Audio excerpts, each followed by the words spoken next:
First time. First time mo. Ano pong pangalan? Alilia. Ah, ano po? Lily na lang po. Si Lily. Madam Lily, open yung camera ulit. Saan pong lugar ngayon kayo? Ayan. Sa Pangasinan. Saan po sa Pangasinan? Sa San Jacinto. Malapit sa Manawag. Okay. Sige, no? Ilang taon na si Madam Lily? 52. May asim pa. Ha? Bakit lagi niyo sinasabi na may asim pa? Paano mo masabi na wala ng asim isang babae, Aber? Siyempre, line of 50 na kasi, di ba, Sir DJ? Menopausal period na kasi yun eh. So kung minupos na ho isang tao, wala ng isang babae, wala ng asim? Depende. Ay, aba, ang saya ni Madam, Tawa na? ko ng tawa. Ang pogi mo pala, Sir DJ. Purya usog. Pero usog, bari-bari ka mo. Bari-bari. Sa Pangasinan, bari-bari. Bari-bari, usog, pero oo.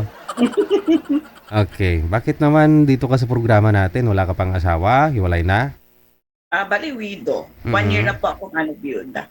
Try lang, Sir DJ. Wala namang masama. Bakit Diba? namatay na ho si Friend. mister mo? Anong kinamatay? Depression. Ay, kamatay talaga yung depression, no? Na tayo dumadaan sa ganyan, totoo lang. Kahit nga ho ako pero siyempre isipin natin, may pamilya tayo, ikaw, Kaya, no? fight lang. Importante marami nagmamahal sa'yo, Diyos. Oo. So, ilan po anak ninyo? Bali, 3. Yung panganay ko is nasa Europe na, 25 years old. Tapos yung second ko, graduating siya ng 5th year computer engineering na siya. Graduating na siya this year. Tapos yung bunso ko, 14 years old. Wow. So, at least may katuwang ka na, no? May anak ka na sa Europe. Walang Diyos. Oo. So, si mister mo, ano ang rason na depress si mister mo? Anong rason? Private, Sir DJ. Hindi mo siguro. Oo. May money involved din naman.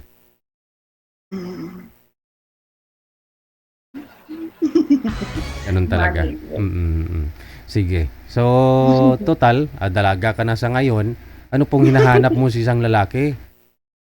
Basta yung mabait, saka marespeto. Aha. Siyempre, yung may trabaho, Sir DJ. Oo Baka naman. mami ako'y bubuhay sa kanya. Ano po trabaho niyo, ma'am? Trabaho mo ngayon? Bahay lang. May naman, may business na konti. Anong business mo? Monkey business. Joke. Monkey business.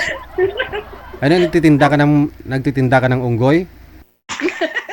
Oo, mga magagandang unggoy. Mga damit, ganun. Itlog, nag-wholesaler. Pero na-stop ko ng itlog. So, nagpapautang. Parang 5-6. Di ba? Oo. Hindi naman. Hindi mababa lang naman yung Oo. interest. Kasi pag 5-6, masyadong mabigat na ho yun. No? Kawawa naman ho yung borrower, no? Pero at least nakakatulong ka na give and take kung baga, no? Oo. Kaya nga po. Oo. Sige, so yun po yung source of income mo. At saka siyempre, yun nga po yung anak mo na sa Europe ngayon. Saan sa Europe, ma'am? Sa Albania? Albania? Okay, hindi ko alam yun. Malapit sa Turkey. Sa Turkey. Wala ka pang wala hong nagparamdam, nanligaw sa inyo ngayon? Wala po. Alam nila nagpapautang ka, walang matapang na nanliligaw? Sabihin, Wala. ako na lang yung bodyguard mo pag maningil ka. Nakunla na tayo, DJ. Naka-live tayo. Yun nga lang sa ibang page tayo kasi may mga problema yung mga pages natin sa ngayon. Pero live po tayo. Mapanood ka ng replay So, ilang taon po ang gusto mo? Kaedad ko din, mga 48, 49, gano'n. Okay. Hanggang 55, okay. Hanggang 55. Sige. Nga lang, isa kanina, nasa 38 pa lang yun. Bata pa, no? Yung nasa DRT, bata pa. Kasi dalaga ka na ngayon, pwede ka nang magpakasal ulit, no? Dapat ho yung mahanap mo yung pwede ka na rin pakasalan. Kaya nga po, Sir DJ. Oo. Sige. Basta tanggap yung ako at saka yung mga anak ko. Pero kung hindi, okay lang. Okay. Tanggap yan. Tanggap yan. Kung papautang ka nga eh. Sir DJ, Pautang nga ma'am, pautang. huwag mo lang i-live.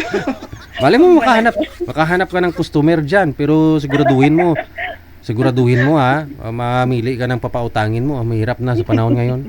Hirap maningil, Sir DJ. Tama. Oh, yung kilala ko ang Bombay nung nagpautang, boss tawag sa kanya.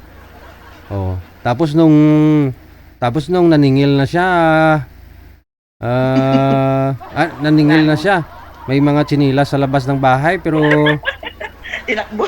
walang tao. Chinelas na lang. Walang bumubukas sa pinto. Nasubukan mo na ba yun? Nangyari na sa'yo yun? Hindi naman. Hindi naman. Mababait naman sila. Oo. Kasi siyempre tinulungan mo na nga, di ba? Oo. Oo. Sige. Madam, standby sa linya. Okay, thank you po, Sir DJ. Okay. Kung ako magpautang, bus tawag sa akin. Pero pag ako naningil, sabihin nila, tago na kayo, andyan ang mabaho.